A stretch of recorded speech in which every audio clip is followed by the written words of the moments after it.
Pois bem, vamos agora ao próximo tópico, 3 aplicações.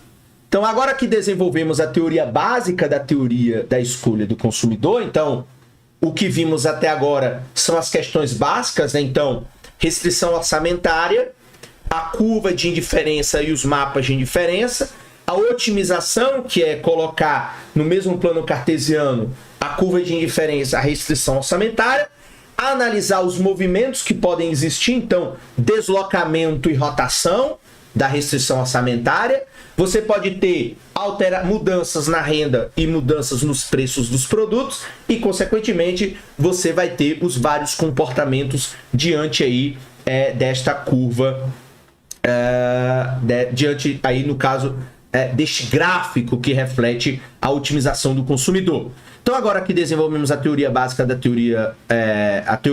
escolha do consumidor, vamos usá-la para lançar luz sobre 3 questões a respeito de como funciona a economia.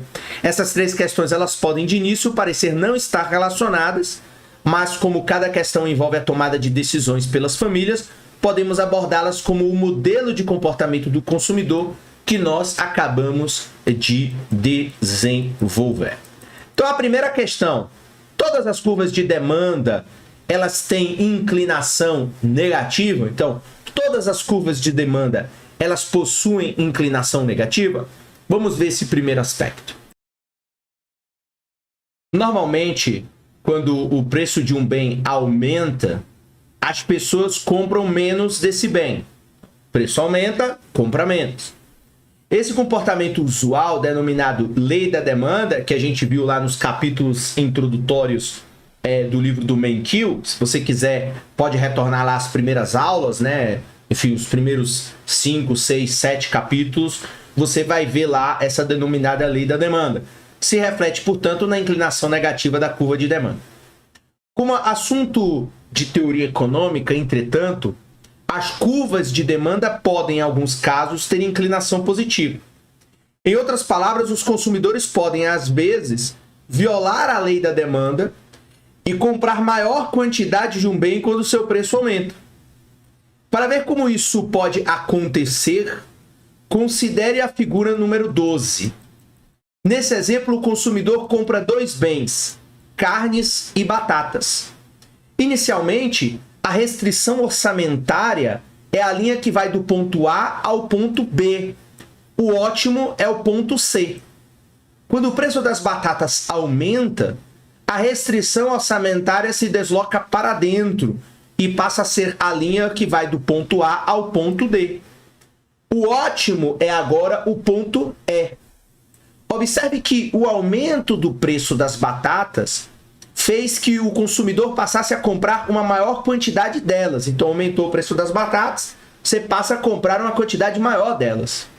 Por que o consumidor reage de maneira aparentemente perversa? Nesse exemplo, as batatas são um bem intensamente inferior. Quando o preço das batatas aumenta, o consumidor ele fica mais pobre.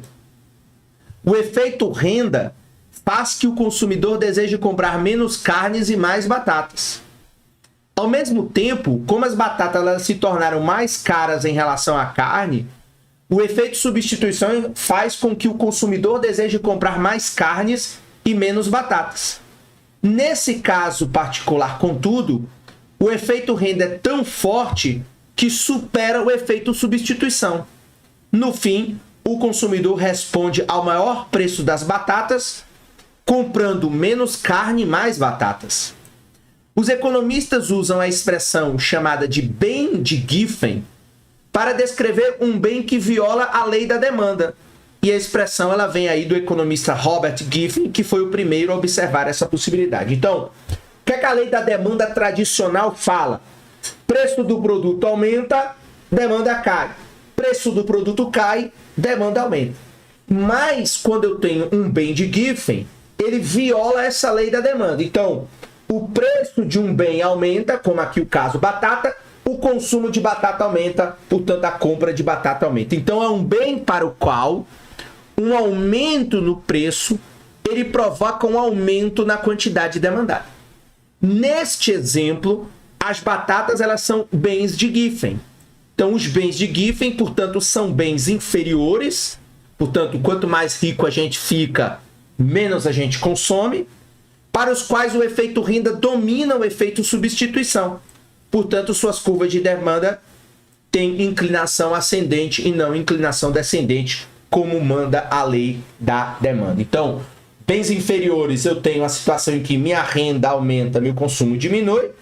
Consequentemente, se o preço deste produto aumenta, a minha renda diminui e aí eu passo a comprar mais desse bem. Então, aqui é um caso atípico, mas que você pode encontrar na economia, dada a complexidade das realidades em que nós vivemos. E claro, esse exemplo aqui é um exemplo que revela, enfim, uma situação de séculos, fim do século XIX, século XVIII na Inglaterra. Veja só, o estudo de caso, a procura de bens de Giffen. Já se observou algum bem de Giffen?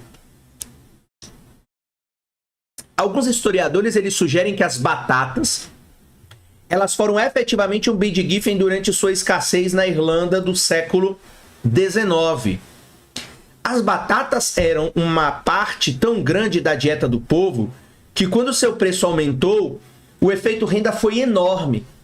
As pessoas reagiram à redução no padrão de vida, cortando o consumo de um bem de luxo, como a carne, e aumentando suas compras de batatas, um alimento básico. Assim, argumenta-se que o elevado preço das batatas aumentou realmente a quantidade demandada de batatas. Então, este aí é um exemplo prático na realidade. Um estudo recente elaborado por Robert Jensen e Nolan Miller apresenta evidências semelhantes e mais concretas para a existência de bens de Giffen. Esses economistas realizaram uma experiência de campo durante 5 meses na província chinesa de Wuhan. Foram distribuídos para famílias selecionadas aleatoriamente tickets para subsidiar a compra de arroz, à base da dieta local, e avaliou-se como o consumo de arroz respondeu às mudanças do preço. Jensen e Miller encontraram fortes evidências de que as famílias pobres apresentavam um comportamento de Giffen. A diminuição do preço do arroz com os tickets levava essas famílias a reduzir o consumo desse produto. A ausência do subsídio, portanto, provocava o efeito contrário. Então, o preço do arroz aumenta, você aumenta o seu consumo. Robert Jensen e Nolan Miller relataram que, até onde se sabe, essa é a primeira evidência empírica rigorosa do comportamento de Giffen. A teoria da escolha do consumidor, portanto, faz que a curva de demanda tenha inclinação positiva. E, às vezes, esse fenômeno estranho realmente acontece. Dessa forma, como vimos no capítulo 4, nem sempre podemos confiar completamente na lei da demanda. Entretanto, podemos afirmar com segurança que os bens de Giffen, eles são muito raros. E aí aqui nós voltamos aqui, então veja, ao gráfico, que aí ajuda a entender um pouco esse movimento. Então veja, nós temos aqui a restrição orçamentária inicial, temos aqui a curva de indiferença inicial e temos aqui o ponto A, em que você consome tudo de carne, e o ponto D, em que você consome tudo de batatas. Então vamos lá.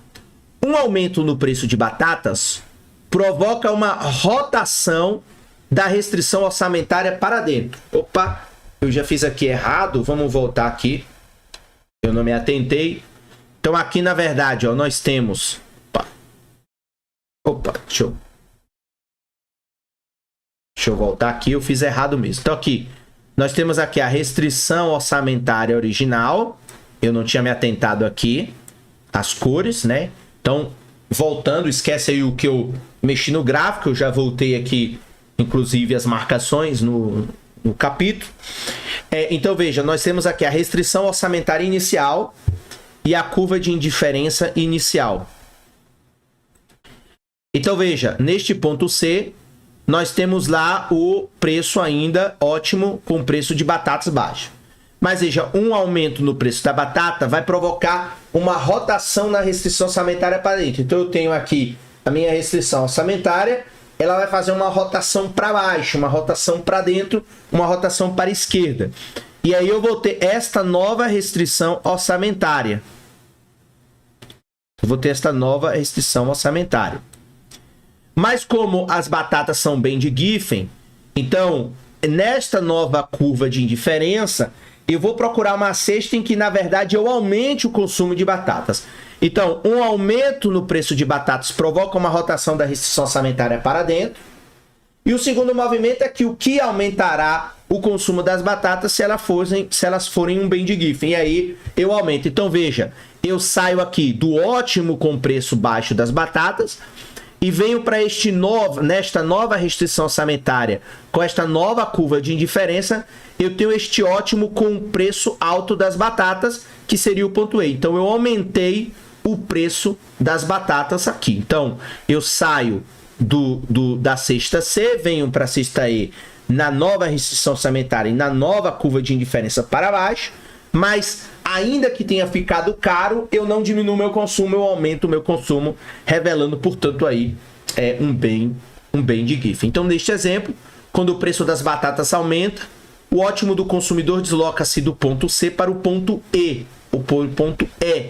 Nesse caso, o consumidor responde ao maior preço das batatas, comprando menos carnes e mais batatas. Então, eu diminuo o consumo do supérfluo e passo a comprar mais o produto básico, né? No caso aqui, as batatas, conforme a gente viu aí, que em séculos antigos lá no Reino Unido, você tinha parte da dieta era baseada na batata,